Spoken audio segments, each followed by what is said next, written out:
धम्मपद निरयवग्गो अभूतवादी निरयं उपेति यो चापि कत्वा न करोमीति चाह उभोपि ते पेच समा भवन्ति मिहिन्नकमा मनुजा परत्थ।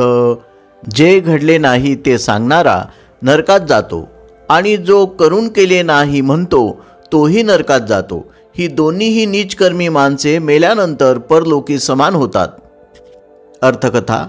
बुद्धाला कलंक लागावा म्हणून एका पाखंडी पंथाने एका स्त्रीचा खून करून बुद्ध राहत होते त्या जागेजवळील एका कचऱ्याच्या ढिगात त्या स्त्रीचा मृतदेह लपून ठेवला।